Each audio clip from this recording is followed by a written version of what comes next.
We can't say the future without AI. I mean, there's no way around it. 50% of workers now believe AI is going to improve their experience. When I come into the meeting room, I need a way to incorporate my AI with what's going on in the meeting.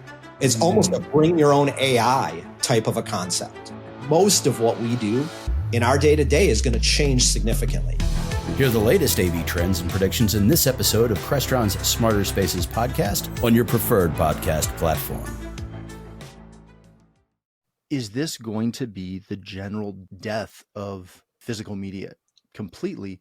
Because there's some nostalgia there, but I don't think there's nostalgia with a DVD the way there is with vinyl. Let me put it this way. I think there will be always a collector's element to this. You know, my daughter's 19 years old and she has a wall of Blu-rays and she thinks it's the coolest thing in the world to own that media. If any of you guys are interested, I know somebody who owns a giant collection of laser discs. Mostly porn, by the way. Yeah. Ooh, a laser disc. The Chief's playing something on a laser disc. Everything's better on laser disc. Whatever happened to the laser disc, laser disc? On this episode of ResiWeek, we talk death to Blu-ray, bumper lanes, and change orders. All this and more on this episode of ResiWeek.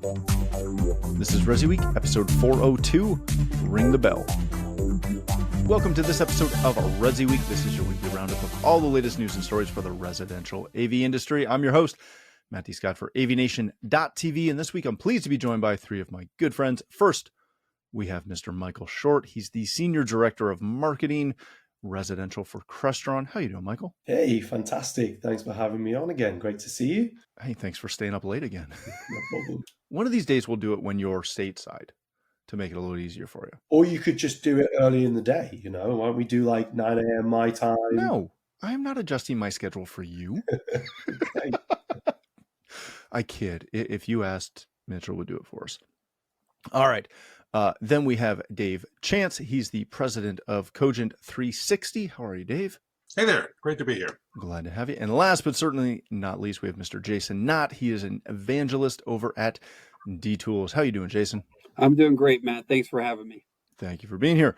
All right, gentlemen, we're going to kick this off with a story that comes to us from CE Pro. Best Buy is going to end DVD and Blu-ray sales next year. They are doing this, obviously, because streaming has taken over. So they're going to pull them out of their stores. Michael, let me start with you. Is this just a sign of the times? I remember when they took CDs out, and then they occasionally had some vinyl, and then that mostly disappeared. Now DVDs and Blu-rays are leaving, which I'm going to make the general assumption that means that like Target and maybe Walmart in North America will be the only retailer still selling that. Is this just what happens? I think it is. You know, we've all seen the decline of this. This has been happening for years. You know, now streaming TVs, smart TVs are prevalent, and it is just a sign of the times. And it's not just because of our interest in physically purchasing DVDs is disappearing. Is because everything from streaming services to the industry is moving away from physical media. And I think that this is unfortunately just a sign of the times. Those 150, 200 DVDs in your wall at home, Matt, you know, you're going to have to keep them. They're in a binder. Thank you very much. Okay. We put them in cases. But yeah, it is totally sign of the times, and everyone is shifting from the major, but the film industry, from the major film industry players, and all moving away from it as well. So I think, unfortunately, it is the end. I invested heavily in the rubber bins that hold all my CDs and DVDs that are sitting comfortably in the basement right now. See, I don't care about the jackets other than a couple of CDs. So I ditch the jackets and throw everything into the past, the Case Logic binders. Dave, we saw a huge resurgence the last couple of years with vinyl, which led to vinyl stores popping up. Every town seems to have at least one. Do you think there's a chance that down the road we'll get back to a Blu-ray 4K, Ultra HD, whatever you want to call it, disc store coming back? It's a good question.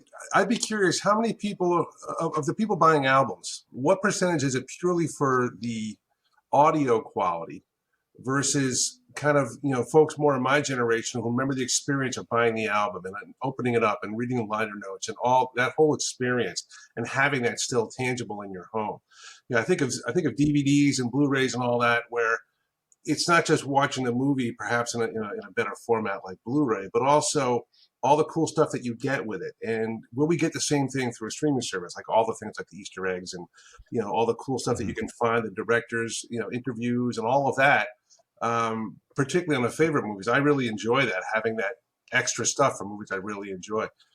Certainly I can't see it being for the quality of the video signal, but maybe, potentially for nostalgic reasons. Yeah, that's an interesting idea. Jason, I saw an interview a while ago, we'll say, with Ben Affleck, and he's talking about why essentially movies, for lack of a better term, suck these days. And a lot of it was because they're in the theaters for a little bit, or they're direct to streaming, and that life cycle is incredibly short. And one of the things he touched on was the fact that we used to have, a year of DVD sales that would be as big as the theatrical release. And people went out to buy those DVDs because, to Dave's point, they had liner notes. They had, my personal favorite, commentaries through the entire movie with the directors and the stars or the filmmakers or the lighting guys, because I'm a geek. Stop looking at me like that, Michael. And that really pushed the sales of DVDs. Is this going to be the general death of really physical media completely? Because, to Dave's point, there's some nostalgia there, but I don't think there's nostalgia with a DVD the way there is with vinyl. Let me put it this way. I think there will be always a collector's element to this. My daughter's 19 years old and she has a wall of Blu-rays and she thinks it's the coolest thing in the world to own that media. If any of you guys are interested, I know somebody who owns a giant collection of laser discs, mostly porn, by the way. Less ooh. Yeah. But here's why I think this is an important story for integrators. Two things. One, I believe this puts a renewed emphasis on integrators talking to their customers about media servers. So we're talking about Kaleidoscape and those sorts of media servers that now there's absolutely no reason for an integrator not to introduce a media server when he's talking to a customer, because they're not going to be able to. At some point, there's Sony and whomever is not even going to make Blu-ray players anymore. Blu-ray disc players are not going to be available. I think they only make one now. Secondly, this puts a greater emphasis on systems like Crestron to help customers find streaming media. The other night, I was trying to find the Bruins hockey game, not the UCLA Bruins, by the way, Dave Chace, the Boston Bruins hockey team. We were Boston. On purpose? Yeah, on purpose. I was trying to find the Bruins, and it was on Hulu, and it was 10 minutes of trying to find this, because there's so many services, so many streaming services that I have. I couldn't find the service. Now take that was a sports event, granted, but take that same situation to the movie, to somebody who wants to watch a movie, doesn't know what service it's on. Is it on Prime? Is it on Netflix? Is it on Hulu? Is it whatever it's on? And the integrator, there's going to be an emphasis in making sure that control system helps the customer navigate finding the streaming media even more important. So yes, this is, death knell. We can ring the bell and et cetera. But for integrators, this I think is a big opportunity on the control side and the media server side. Yeah, that's a good point. All right, gentlemen, let's change topics for a second. This comes to us from Residential Systems and a good friend of the show, Mr. Henry Clifford, managing sales teams with bumper lanes. It's a look at LiveWire's latest sales compensation policy. Read through it. He weaves a really nice tale of young Henry as he was starting his company and the ways that they went around to ensure and incentivize high performance across their sales teams by putting in place, as the title alludes to, a bunch of bumpers to hopefully direct his salespeople into where they need to be when they're designing and selling projects. So it's a fantastic read. He focuses on three main points as far as the quarterly run rate, margins, and discounts, which is really interesting to see. Dave, when you look at this, when you read through this, how do you determine where your bumpers are? Because it's really easy to say, hey, we need some bumpers here to get our salespeople or our technicians or whoever on our team down that lane properly. But how do you go about devising where you need those bumpers to live? For any business owner, particularly when you have people on staff who are paid on some degree of commission or something related to their production, it's always going to be a healthy challenge. I mean, I've spent countless hours poring over spreadsheets trying to find the right formulas for similar scenarios to this, where ultimately it starts first of all with the relationship between the employer and employee. Okay, that you want to have the right culture, the right dynamic, and everyone should understand that. Look, when worked out properly, it should all be about a win-win situation. As the owner of the company, if you win, I win, right? And so we should each kind of share in the profits, so to speak. Naturally, and this tends to happen, the larger the company becomes, where the people out in the field often can be more and more detached from management or the people who make the decisions. Naturally, people are going to look out for their own and say, listen, how can I work this system to best suit my particular scenario? How do I make the most money? And if they spot some kind of a loophole or some kind of a way to leverage the system, I got to figure a lot of them are going to do that. So it's a matter of sitting down and just running your numbers. At least that's how I do it, the old school way. Run your numbers and how it all kind of plays out with different scenarios. And then having a conversation with your people going, listen, here's the plan. Here's how I came up with it. Here's how I see it being a win-win for both of us. Not where, the company keeps all the money and you keep working harder and harder. It really should be, and that should be the spirit behind it. It should be, look, these guys are going to make a living too, and they should win if you win. And if everyone's on the same page, then it's just a matter of the details. Yeah, that's a really good point. Jason, one of the things I loved in here is he's actually, it's going to sound wrong, but he's actually penalizing if they don't meet those bumpers. If they fall outside of those bumpers on the negative side, they're deducting, in this case, from a sales side, part of the commission for underselling the scope. How do you balance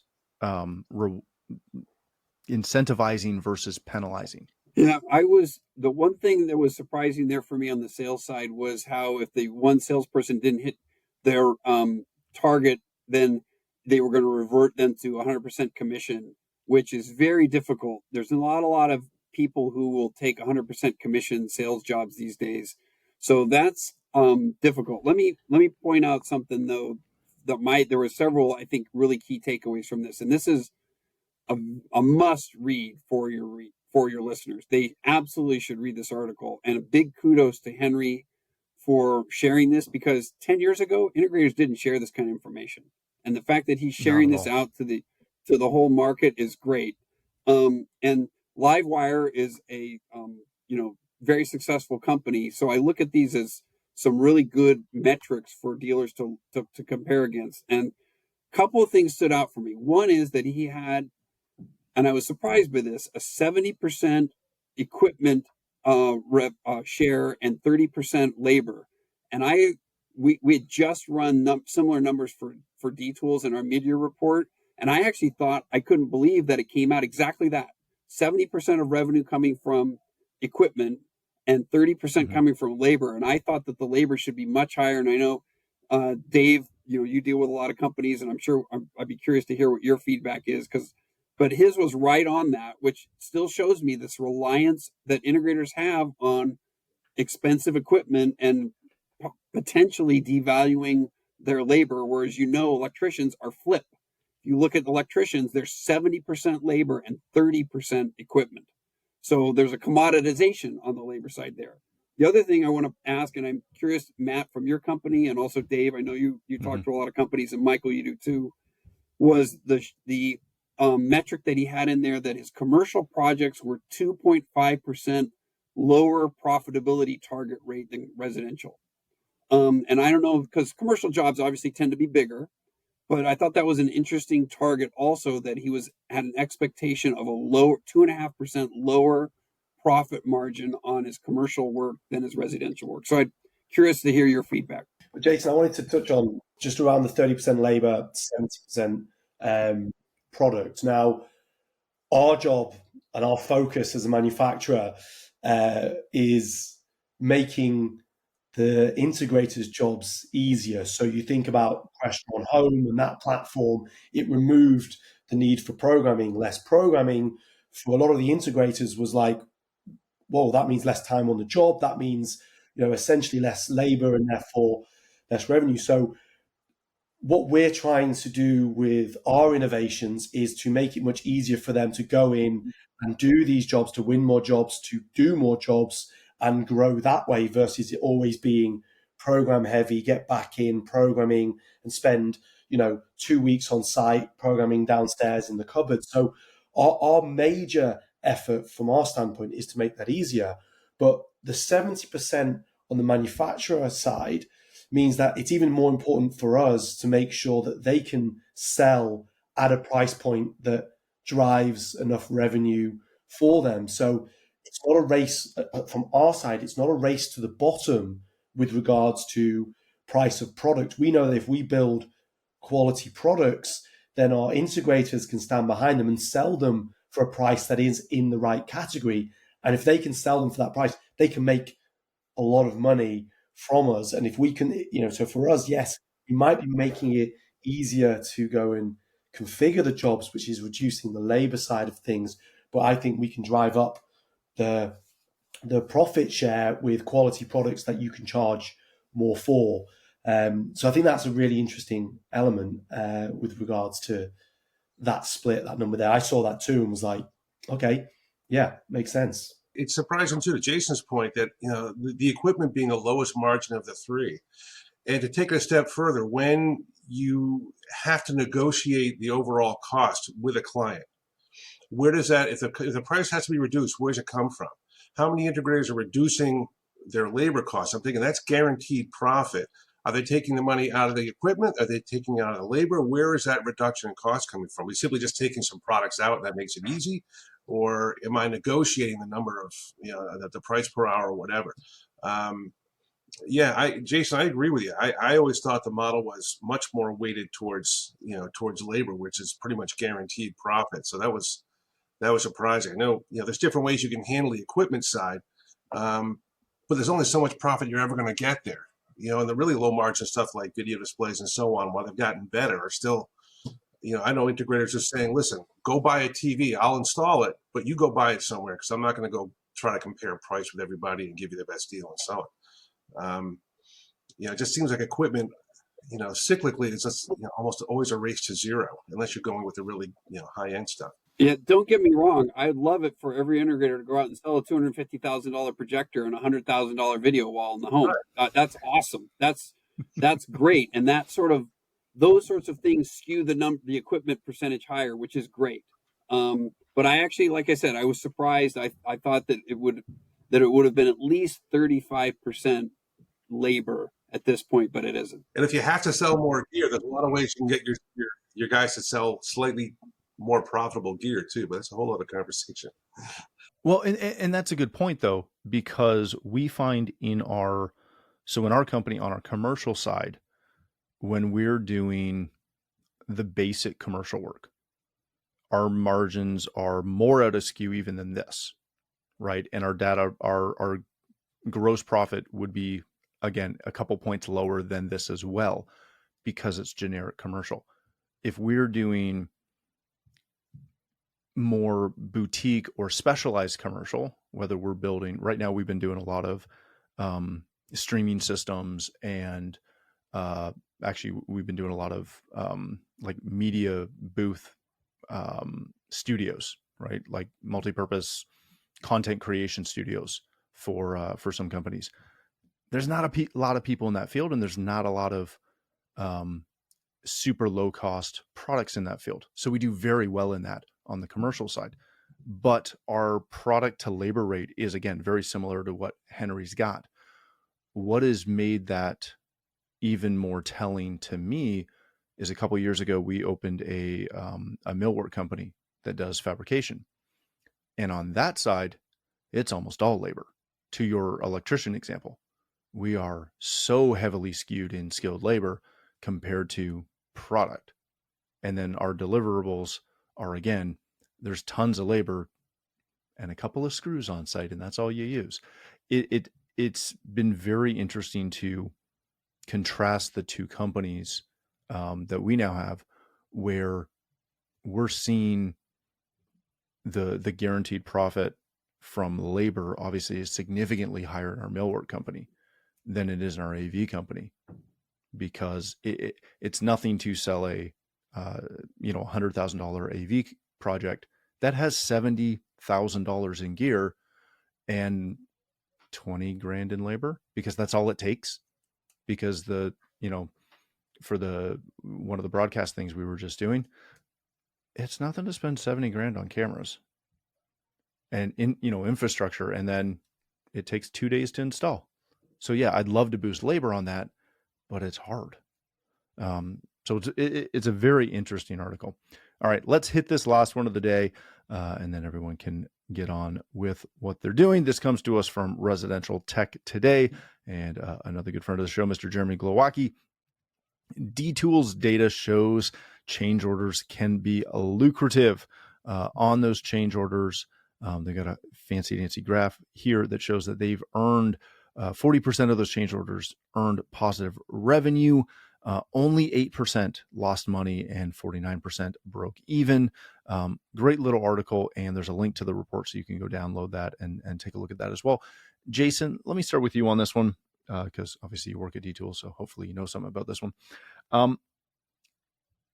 My issue with change orders is there can be a very negative stigma with constantly having change orders occur. I get that there can be a lot of opportunity there, but how do you get to the opportunity while overcoming the stigma of change orders? Because having one is nothing. Having 10 is another story. Yeah, I invite everybody to read the full report, because I get into the cultural element of change orders. So are you an integration company that purposely comes in with a price point that's lower, and you are intentionally aiming to build the revenue from the project via change orders? Or are you an integration company that comes in with a fully baked, fully accurate proposal, and you want to minimize the change orders? There's two different cultures out there. Yeah. I talk to integrators on both sides of that. And so we get into that in the report. So I invite everybody to look at that. The other thing is that I did talk to integrators who, especially on large projects, they will bulk the change orders together. So if it depends on the price point. If it's, one guy I spoke with said, look, until it gets to $1,000, if it takes 7 change orders to get to $1,000, that's when I create the change order for the product, for the customer, and I have all 7 on there. I'm not going to do one at a time, and one of those might have been a $35 move of a keypad. So that's another thing, I think, where you don't want the customer to think you're nickel and diming them with a change order for every single one of these, but bulking them together like that. So it's definitely a cultural decision that I think integrators need to look at. So I invite everybody to read the full report. Yeah, that's a good point. Michael, is there a best practice as far as, because obviously I've never been on a project that didn't have some form of scope creep, right? Something comes up, some other factor comes into play. Usually it's not of our design. Something happens, right? You got to deal with it. Is there a cultural way of dealing with this to minimize change orders from a, mistake or just generic scope creep situation? Yeah, I mean, I think that it's just understanding that you've got to have a little bit of flexibility in the way that you work through projects. This is going to happen, and I am sure there are change orders that happen that never even come to fruition as a change order, and it's just something that's done. I think that flexibility is really key, and it kind of goes back to the conversation we were having a second ago around businesses and sales teams and managing business. I think that within our channel, it's really about how you manage your business and understanding that in these cases, flexibility is really, really important. But also, I think if you understand that this is going to happen, then keeping a track on the reasons why. And I think as was pulled out through the article, the root causes, there are going to be reasons. And as a business, keeping track of what those root causes might be, identifying them, understanding them is going to help in the future, to stop this creep and stop these changes potentially happening. But ultimately, it's going to happen. And having that flexibility within a business and being able to do that, I think is really important. And culturally, just to understand that is going to be the case is a starting point for managing it, in my view. Yeah, that's a great point. All right, Dave, I'm left the most entertaining question for you. When you're looking at change order / scope creep, that those situations, and Jason, I'm so glad you identified that there are companies that will bid low and rely on change orders to get there. Around here, that is incredibly commonplace in the electrical industry, especially in the commercial electrical industry. They will do the bare minimum that the RPO asks for, and then they will change order the heck out of that thing to make it profitable for them. Is there a industry methodology that we should, again, as an industry, adopt to not be as deceitful as, looking at something on an RPO or on a design and go, that's not going to work, but we're going to quote it anyways because we'll just change order it in the future? That's such a challenging thing for integrators. I know, looking from our perspective, we're a media design firm, and there's no way I can go in there and lowball something and hopefully I'm going to get a bunch of change orders. I mean, change orders for us, it's a constant part of our business, just like it is with integration firms. The problem on our end is just in a way, it's a similarity. Is that customers just don't know what they're getting themselves into. They don't know. It's like when you're having a house built. You don't know how many decisions are going to come up and how many things that constitute changes. And so the business has to figure out, okay, the tug of war between ethics and between, required business and so on. I think to go in there and say, I'm going to bait and switch. I'm going to do this for what seems to be a really cheap price and bank on the fact that anytime you want to do anything, I'm going to whack you for it. Look, if they can get away with it, that's their thing. I think it's pretty unethical, and probably the reputation would get around pretty quick if that's what they're doing. Like, oh, I hired these guys, and the project was supposed to be this, and it came out being 50% or 70% higher. They do that a few times, their reputation's not going to look too good. I think when you go into quote a project, and again, I'm not an integrator, but you have to factor in the fact there's probably going to be some give and take no matter what on any project. And then as best you can, manage expectations of the client, saying, look, here's the types of things that can happen. And the better you manage your expectations up front, I would think it's not going to avoid the problems down the road, but I think it's going to temper them significantly and help you, address them more effectively. You were talking about best practice, and let me pick up on what Michael said. If you notice from the report, 49% of change orders were revenue neutral. And I think that's a best practice. I think we could assume that most of those are internal change orders, that the integrators, where there's no money changing hands with the customer, but they're doing the change order so they can learn. So that, I think, is a best practice that could, if you want to look for a best practice from this report, I think that's a good one for integrators to be thinking about. Do a change order so you can learn and know, hey, I didn't put that wiring diagram in, or I didn't have that I put in something, but I forgot to put in the proper size rack. It's my fault as the integrator. Let me do a change order so we can learn from that for going forth. So that's my 2 cents on that. Yeah, that's a really good point. And hopefully that's what it is, right? All right, gentlemen, let's leave it there. Thank you all for joining us. Michael, if people want to connect with you, learn more about Crestron, where can they do that? Just head over to crestron.com. Well, that was easy. Dave, if people want to connect with you, learn more about Cogent360, where can they find that info? Yep, it's Cogent360, no spaces, Cogent360.com. If you want to talk to me, its email is dchace, DCHACE, at Cogent360.com. Excellent. Thank you, sir. Mr. Knott, if people want to connect with you, learn more about D-Tools, where can they do that? Please go to D-Tools.com, and that's D-Tools.com. You can follow me on Twitter at Jason W. Knott, and my email is jasonk@dtools.com. I've got I'm on LinkedIn also. Just everyone gets my last name wrong. It's Chace with a C, CHACE. So if you want to find me on LinkedIn, I'm there as well. Perfect. All right. Thank you again for joining us. If you'd like to connect with me, you can find me at Matt D. Scott on Twitter and most other social platforms. But more importantly, please visit AVNation.tv, where you'll find this show as well as a wide variety of other shows with all the verticals that we cover. When you visit the website, please take a moment to check out our supporters.